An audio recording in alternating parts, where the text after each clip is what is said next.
This is another off-the-shelf video. I'm going to be looking at a Bold Stroke.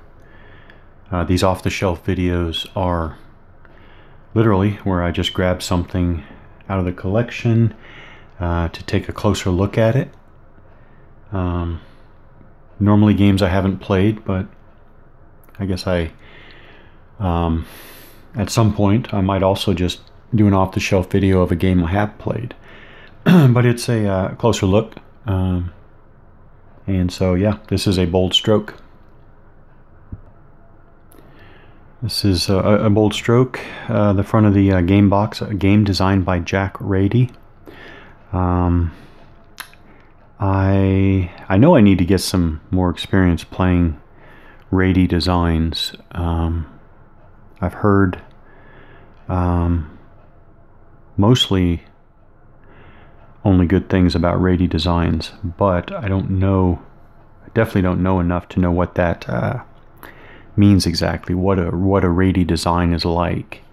I'll use the Von Borries example. I finally got into some of his designs and figured out, okay, now I know what a Von Borries design is like. So this is a Bold Stroke, the Soviet Liberation of Kiev, 1943, published by Spearhead Games. The cover is about as utilitarian as a Soviet collective farm, but obviously it's what's inside the box, right? Back of the box is basically grayscale. Picture of the map. Is this the complete map? I'm not sure if it's the complete map or not, but I'll go ahead and assume that is entire map area there, and some counters there. Pretty much what you would expect from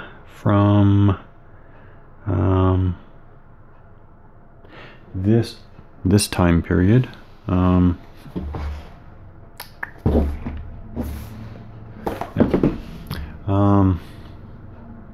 we have a blurb about the campaign and a blurb about the game. The game uses 5-mile hexes, 2-day turns, and primarily core division-sized units. Turns are interactive, with players able to use reserves during the opponent's turn. Units are rated for 3 different strengths: troop strength, artillery strength, and tank or anti-tank strength. That's nice. The rules cover such things as whether air power supply, particularly artillery ammunition. I think tracking artillery ammunition might be one of those things associated with a Rady design, I think. And replacements. Units range from massive Soviet rifle corps to German cavalry regiments. The initiative swings from one side to other as massive German reinforcements appear just as the Soviet offensive begins to overextend itself. Game development and graphic production, Joseph, is it Youst? I think it's Youst. Executive producer, John Van Oor. Alright, so one 22-inch by 34-inch full 4-color map. 280 die-cut playing pieces, so we're talking one standard counter sheet, one rules and scenario booklet, and several charts and tables. So I've already prepped the counters. I think these counters were, if I remember correctly, these were super easy to prepare. They weren't quite falling off the tree, but close to that. So yep, that's all the counters right there. Not a lot of counters at all. Looks like the Germans are in kind of a, well, it's definitely not a field gray. Kind of an odd light lime green, but it's not that distracting. And the Soviets are in a typical, what do you call that? You know, that Soviet puke brown? No. The olive brownish. And then a fair number of markers, game markers. They're certainly full color counters, but NATO symbols. Standard NATO symbols, including organization size. So I see some division symbols, battalion symbols, and Soviet Corps divisions and brigades. There's some reserve markers. So Spearhead game. Wow, that's nice weighty rule book, but it should be rule book with scenarios though. But we're still there. It is 1996. 1996. So mid 90s. Yeah. Yeah, these are almost, even though this is Spearhead Games, these look a lot like the Strategy and Tactics magazine pieces that I associate with this era, with the font type, size, layout, which is not bad at all. All right, so Spearhead Games, feedback card, Strategy Gaming Society. Oh, there we go. National Wargaming Club. Wonder what happened to that. Maybe somebody knows. Line of Departure, Wargaming Quarterly.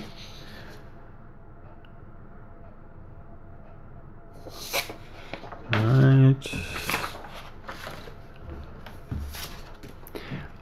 German setup key. Broken down by columns, dates, November 1st, 13th, December 5th, 15th, and 23rd. Letter code. Letter code.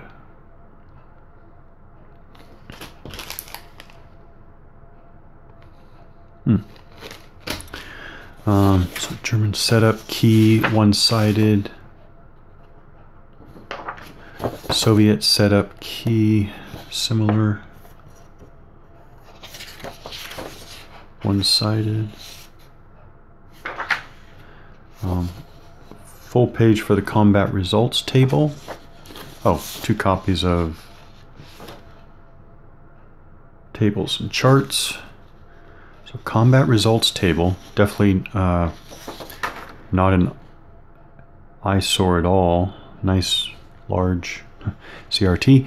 1 to 2 up to 7 to 1 combat odds, and broken down left and right results separated by a slash.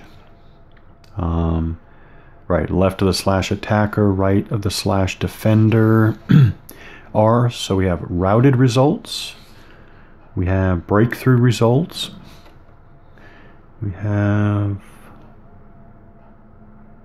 partial breakthrough.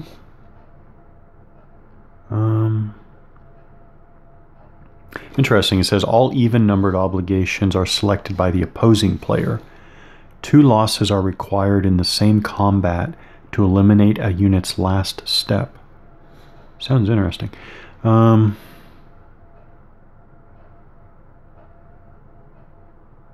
Okay.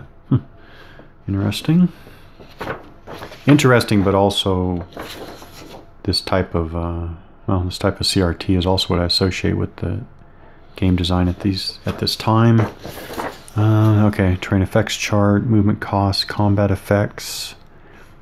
So we got the typical clear wood, swamp, river, major river, Dnieper River, village, town, city, defense line, rough.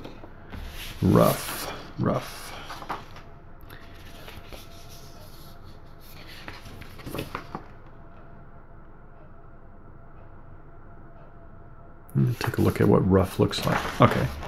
And then dirt road, paved roads, interesting. Railroads and bridge. Okay. So a little bit of detail, breaking down different types of roads, different types of rivers. A little bit there. Not bad for the scale.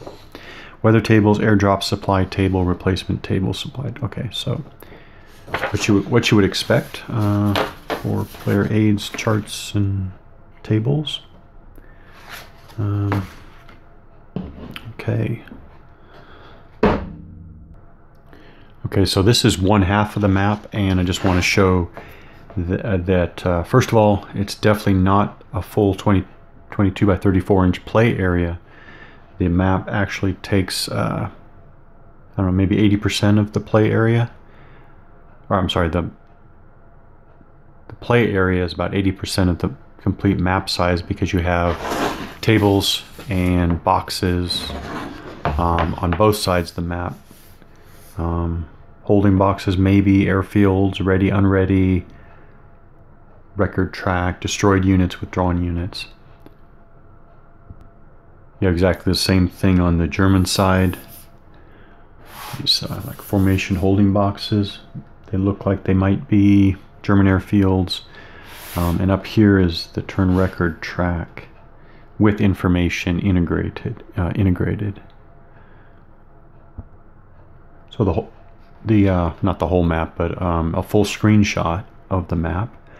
One thing right away, very nice, is the very nice generous hex size. I can always go for that. So these look like definitely half-inch counters. So half-inch counter, and as you can see, nice generous hex size. So no counters or stacks brushing up against each other. Nice generous hex size for the counter size. Hex size for the counter size. The map is very nice. Very, yeah, it is very nice. It looks like a good road map or atlas map, which I like. One thing that, well, these are the things that hit me right away. They're muted colors, which is nice. But muted colors certainly helps to emphasize the counters when they're on the map, which is definitely worthwhile. Another thing I noticed right away is that these town names, city names, let me see if the rivers are named. Are the rivers named? I don't see river names. So the city and town names they're not bolded. The text is not bolded, which I guess goes along with the muted colors, and that's okay. But they aren't bolded, so you have to take just a second to look closely. What do we have here? We have Zhytomyr or Zhytomyr. We have Kiev right here. Almost center. This is center of the map. Kiev almost center. What do we have? We've got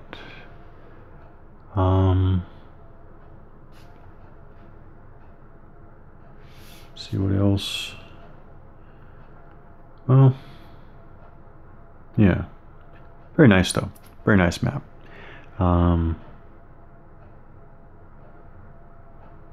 Does it get better than this? I guess maybe probably the one thing to say is that probably didn't have to go with a white clear background, but it's about all I can think of. It's nice, very nice. Probably should have said that this is not This is not flimsy paper. It is definitely a paper map, to be sure, but it's heavy, heavy paper. So when I'm looking at a game like this, when I'm looking at a game in an off-the-shelf kind of way, I'm looking at what's unique, what are the general unique characteristics of the game, which isn't the same as just looking for what's flashy or whatever, but generally, how does the game handle the fundamentals? Movement, sequence of play, combat. One thing I really like about this rules book is that it uses the outside third column so it uses it for components and unit types and values. So your unit keys, unit type, symbols, markers listed. That's nice. And then designer notes, abbreviations, always nice. Designer notes, highlighted. Oh, it looks like all the designer notes are highlighted in the gray boxes. Very nice. Very nice. And then again, glossary. So we have abbreviations and glossary. The glossary continues. So what is something at all unusual?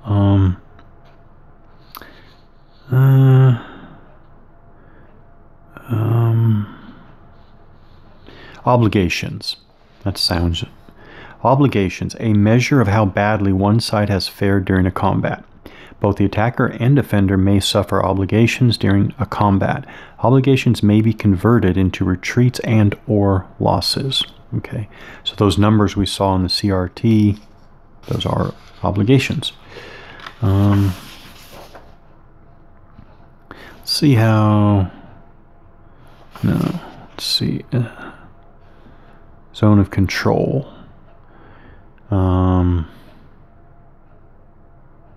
Significant strength. The strength of a unit that appears in a circle or square.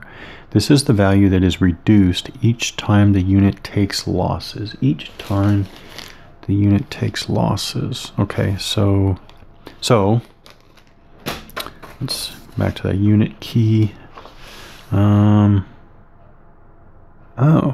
Okay, right. So as we mentioned earlier, these are not the standard attack defense movement. Instead, these are the so here's an armor division, first SS armor division. There we go. So the 6 is troop strength. The 5 is artillery strength, and the 10 is armor or AT strength. And the armor AT strength is backed by that red circle, highlighted with the red circle. Come on, there we go. And while we're at it, the 3 to the right of the unit symbol is there we go. Is stacking value. Okay, so back to that significant strength. The strength of a unit that appears in a circle or square. This is the value that is reduced each time the unit takes losses. So we go to to compare. Okay, so the infantry. In fact, a Fallschirmjäger division there has its troop strength, the 4 highlighted with the red circle. And like we already saw, the 1st SS Panzer Division has its tank/AT strength highlighted with the red circle. Okay, all right. Examples are also in the 3rd column there. Combat procedure. Nice to have that separated out step by step. So what is unusual? Resolve air-to-air combat, total troop strength of non-artillery, non-headquarters units. Okay, modify as required for hexside terrain. Add total of attacking artillery. Add total tank strength. Modify defender strength for terrain. Calculate combat odds. Calculate tank anti-tank ratio and determine die roll modifiers. So you're doing a separate subroutine, so to speak, for tank anti-tank. Determine air support. So definitely more involved than simply add up attack and defense strengths and get a ratio. Yeah. Okay.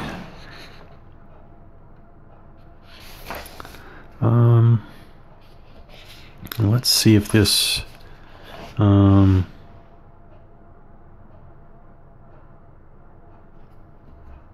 let's see what there's a designer notes here at the bottom while we're talking about combat. This is combat. We've got abilities and restrictions, non-adjacent combat, calculating combat odds, armor AT DRMs, and air support DRMs, and terrain DRMs. And then at the bottom of page 11 here, designer's notes.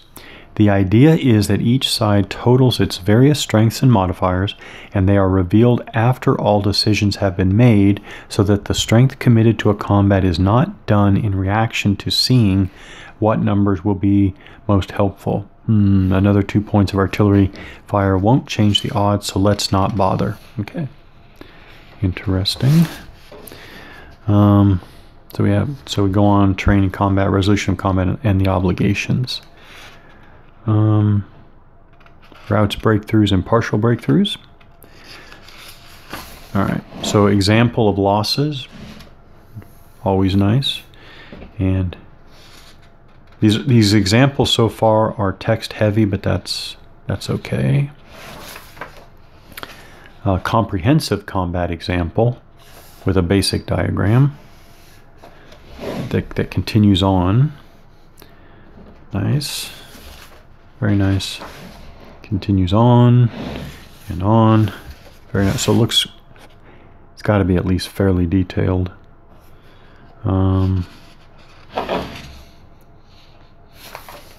Yeah. So went all the way through players taking care of obligations, advancing after combat. So interesting. What else is in the outside columns? More designer notes. German optional reinforcements. So we have optional rules in the third column there. Players notes. Players notes. And then references. Yeah, bibliography. We got Manstein's Lost Victories. Road to Berlin, John Erickson. Memoirs of Marshal Zhukov. More. Soviet generals recall World War II. Igor Vitukin, editor. Yeah, small unit actions during the German campaign in Russia, U.S. Department of Army pamphlet, 1953. Stalingrad to Berlin, Earl Ziemke. Yeah, nice. So, yeah. And is there anything? Okay. So nice use of the third column. I do like that. Reminiscent of Columbia Games. Okay. So introduction, sequence of play, game turn sequence. So basically you have weather determination, initiative determination, first player turn, second player turn is exactly like the first player turn, and then end. So in the player turn, you're doing supply and replacement. You're doing air commitment, both players. You're doing first player movement phase, second player reserve movement phase. Okay, so this is kind of the interleaved sequence of play.